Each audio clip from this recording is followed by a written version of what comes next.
les règles sont faites pour être contournées. What's up et catch addicté, bienvenue dans cette nouvelle vidéo, c'est Jimbo et je serai votre commentateur aujourd'hui. Et aujourd'hui on se retrouve pour les résultats du WoW du 28 juin 2021. Mais sur ce, trêve de blabla, let's go!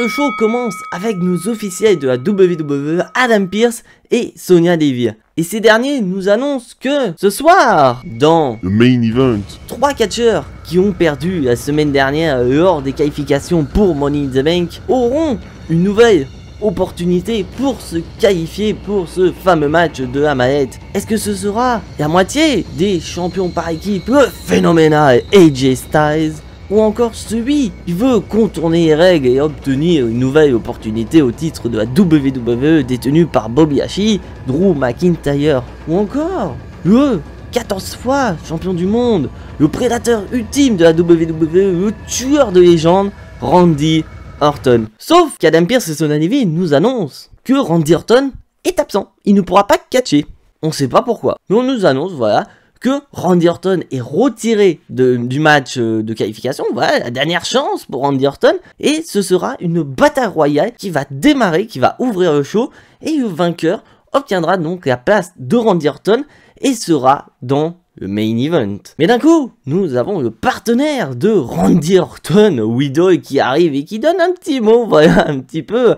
Attends, j'ai un mot de la part de Randy Orton, il va te dire quelque chose. Et grosso modo, il veut que Riddle le remplace et qu'il intègre la bataille royale pour, bien sûr, défendre la place de Randy Orton. Mais Adam Pearce remarque que, c'est pas trop Randy Orton qui a écrit, c'est plutôt Riddle qui a écrit ce petit mot à l'intention des officiels. Mais ça n'empêche pas qu'Adam Pearce et Sonya Deville sont partants. Il dit vas-y, tu veux intégrer le match, vas-y, va dans la bataille royale, vas-y. Et on passe à la bataille royale. Déjà clairement, les participants, ce sont tous les catcheurs qui ont pété un câble la semaine dernière, notamment voilà des Jinder Mahal, des Jeff Hardy, Cedric Alexander, que tout simplement ils trouvaient pas ça normal qu'ils n'intégraient pas les matchs de qualification alors qu'un certain Drew McIntyre a encore une opportunité. Et donc on passe à la bataille royale. Bon, clairement, pour moi, les deux favoris, c'était Riddle et le retour de Damien Priest depuis déjà un sacré moment.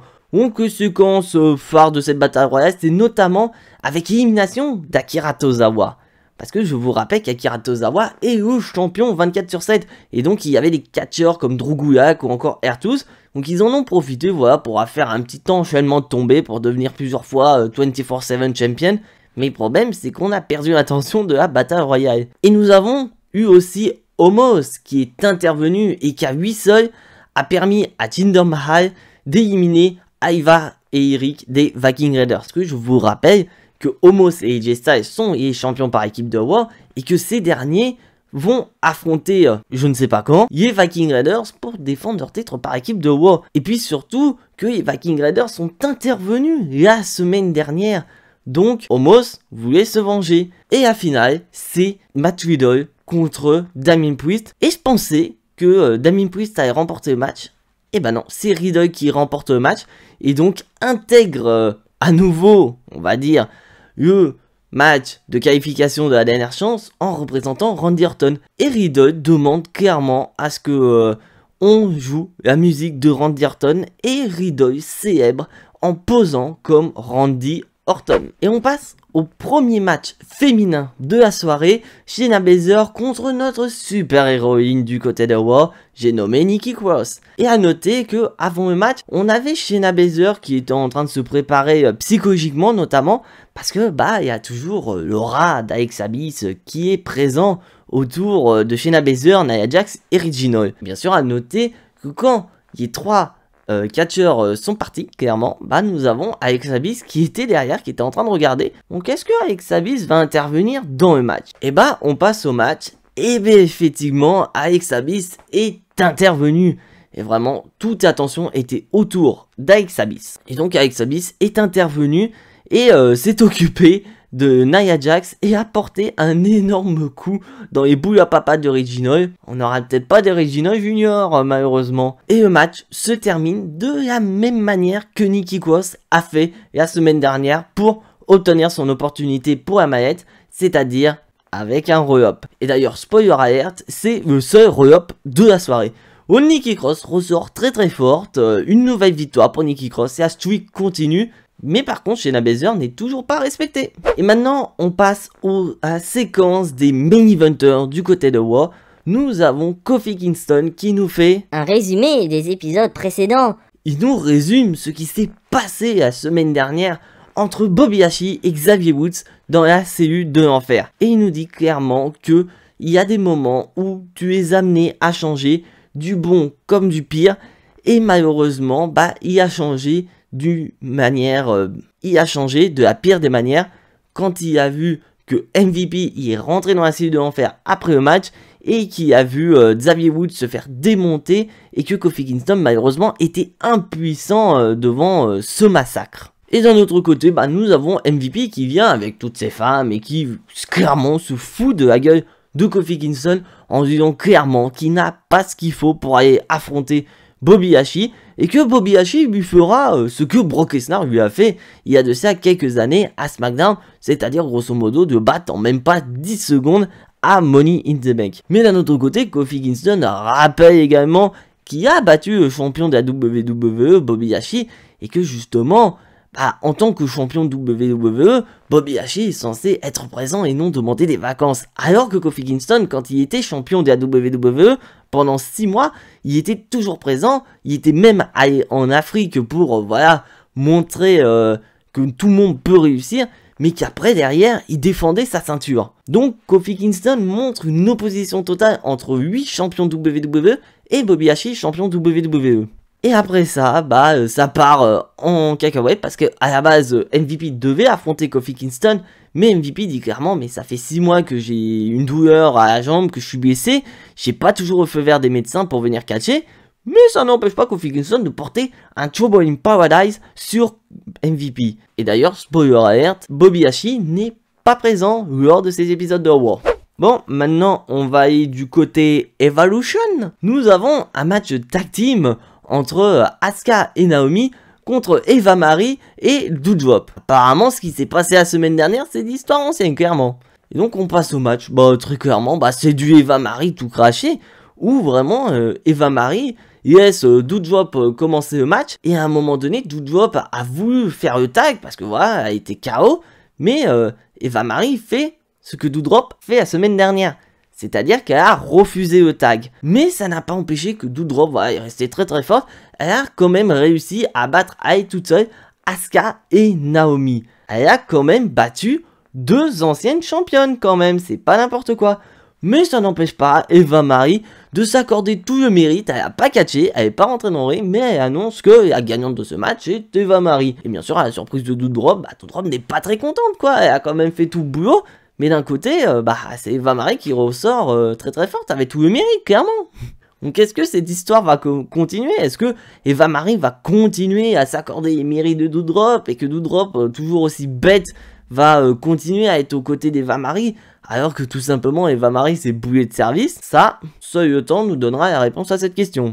Et maintenant, on passe au match des qualifiés de la mallette, John Morrison contre Ricochet. Et franchement, dites-moi dans les commentaires, mais pour moi, c'est le plus beau match de la soirée, très clairement. Et ça montre d'un côté que WWE, vous savez pas utiliser vos catcheurs correctement. Parce que là, on voit clairement 2 des meilleurs catcheurs côté technique du côté de Raw, et malheureusement, ils sont pas respectés. Putain de match, très clairement. Nous avons quand même The Miz qui est aux alentours du ring, quand même, en tant que commentateur, mais ça nous a quand même proposé des petites séquences assez sympas, notamment Ricochet, qui a utilisé le Miz dans son fauteuil pour attaquer John Morrison. Et toujours les séquences assez rigolotes de attaque, pistolet à eau de The Miz ou même sur The Miz, c'est une séquence assez rigolote. Mais là on va passer sur le moment what the fuck de la soirée où nous avons John Morrison qui est à l'extérieur du ring sur les barrières de sécurité, qui veut récupérer, et Ricochet s'apprêtait donc à attaquer John Morrison à l'extérieur, mais John Morrison va essayer d'éloigner. en disant c'est bon, je suis assez loin, Ricochet il va pas me toucher. Mais ça n'empêche pas à Ricochet de porter un springboard crossbody sur John Morrison qui était sur les barrières de sécurité. Donc Ricochet a touché. Et franchement, c'était impressionnant. Et ça se termine donc par une double décompte à l'extérieur. Donc on voit clairement une volonté de la part de la WWE de protéger ces deux qualifiés pour la manette. Ils veulent rester très très forts. Et maintenant, on passe dans le segment principal du côté des femmes. Un match Tag Team A6 avec d'un côté Charlotte Flair et les championnes par équipe Natalya et Tamina. Et d'un autre côté, la championne de Raw, Rhea Ripley, accompagnée de Mandy Rose et Dana Brooke. Le match, il a même pas eu le temps de commencer officiellement que les 6 catcheuses se tapent dessus. Et bon, qu'est-ce qu'on va dire du match? Bon, pas trop intéressant, quoi. Je vois, c'est une guéguerre de rivalité. Et qui s'est terminé voilà, par une victoire des Heels, Charlotte Flair et les championnes par équipe sur Mandy Rose. Ah, la pauvre Mandy Rose, elle n'est pas restée forte. Mais ça n'empêche pas que, malgré la défaite, Rhea Ripley attaque Charlotte Flair. Je sais pas où est-ce qu'ils vont, mais à la base, Charlotte Flair, c'était la Heel dans la rivalité. C'est pas Rhea Ripley. J'ai peut-être mon idée là-dessus. Bon, maintenant, on va passer à un match pas très intéressant. Le strap match entre Jackson Ryker et Elias. Je vais aller bref dans l'histoire. Victoire de Jackson Ryker, voilà. Qu'est-ce qu'il faut retenir? Voilà, que Jackson Ryker ressort très fort avec une belle victoire. Voilà, il y a eu sa revanche contre Elias. Mais est-ce que cette victoire sur Elias va lui porter voilà, vers les sommets à la WWE? Est-ce que voilà, il va monter d'un cran, il va monter d'un niveau? Peut-être pourquoi pas aller taper champion des États-Unis Sheamus. D'ailleurs, le champion des États-Unis Sheamus, il est pas là. Parce qu'il était tellement heureux, comme son pote Cesaro, de voir la Suisse éliminer les Français de Euro, que bah voilà, tellement content, bah je me suis accordé une journée de congé, voilà, je célèbre avec mon pote Cesaro, les Suisses ont remporté le match, et moi je suis pas content. Et maintenant, c'est l'heure du main event, le match de la dernière chance pour intégrer le match de la manette à Money in the Bank. D'un côté, celui qui veut redevenir champion de la WWE, Drew McIntyre. D'un autre côté, la moitié des champions par équipe de Raw, AJ Styles, et celui qui représente la vipère, Riddle. Et d'ailleurs, à noter que avant le match, nous avons eu une petite altercation entre Damien Priest et Riddle dit clairement que bah je suis plus Riddle, je suis Randy Orton dans ce match. Que l'esprit de Randy Orton habite maintenant Riddle. Est-ce que après avoir battu The Fiend à WrestleMania, est-ce que Randy Orton a acquis quelques petits pouvoirs de The Fiend? On sait pas. Et ben on va passer au match. J'ai bien aimé ce match. Très clairement, un bon triple menace avec vraiment une volonté, que ce soit du côté de AJ Styles, de Riddle ou encore de Drew McIntyre, de remporter le match pour obtenir une nouvelle opportunité afin de gagner cette dernière chance pour aller à Money in the Bank. Et à noter que durant le match, bah, nous avons Riddle qui s'est blessé et il a été obligé de quitter le match. Donc le match est devenu un 1 contre 1 pendant quelques instants. Mais après, Riddle y est revenu. Et à noter que durant le match, Omos était aux abords du ring, mais il n'est quasiment pas intervenu, sauf pour la séquence finale. Parce que nous avons Riddle qui a porté un RKO sur AJ Styles et il s'apprêtait à faire le tombé final pour donner cette opportunité à son partenaire Randy Orton. Et là nous avons Omos qui a dégagé AJ Styles, qui a ramené à l'extérieur du ring pour pouvoir le sauver. Mais derrière, on a eu l'opportuniste écossais Drew McIntyre qui porte un énorme Claymore Kick sur Riddle pour le compte de 3. Donc vainqueur de ce match et nouveau qualifié, Drew McIntyre. Alors bilan de cet épisode de Raw, bah il est moyen, très clairement, parce que ça avance pas énormément. On est parti d'un Monday Night Raw la semaine dernière, mais hyper bien, vraiment bien lancé, mais là, c'était pas ouf. Parce que je comprends pas, WWE. Là, on voit clairement, on se dit que Drew McIntyre n'a plus d'opportunité pour le titre WWE, donc on se dit super, ça va donner du sang neuf. Mais d'un autre côté, WWE, bah ils essaient de redonner cette opportunité à Drew McIntyre, mais d'une autre manière, en disant très clairement que bah, les règles peuvent être contournées. Parce que là, Drew McIntyre, il y a une opportunité pour devenir Mr. Money in the Bank, et dans la manette, qu'est-ce qu'il y a? Un contrat pour un match de championnat. Bon, ça veut dire que si Drew McIntyre remporte la manette, il peut redevenir challenger numéro 1 au titre WWE de Bobby Lashley. alors qu'en principe, il n'a plus le droit. Donc c'est un petit peu énervant, parce que on a des catcheurs pour le moment qui sont qualifiés, qui peuvent devenir Mr. Money in the Bank. On peut avoir Riddle par exemple, qui peut devenir Mr. Money in the Bank, ou encore Biggie du côté de SmackDown. Et peut-être pourquoi pas, on aura encore d'autres places disponibles, notamment Kevin Owens contre Sami Zayn à SmackDown. On pourrait avoir Cesaro qui peut lui aussi se qualifier pour la manette. Mais Drew McIntyre, j'ai bien peur qu'il remporte la manette. Et du côté des femmes, bah je sais pas ce que WWE est en train de nous faire. Parce que à la base, Charlotte Flair c'est la heel de cette rivalité.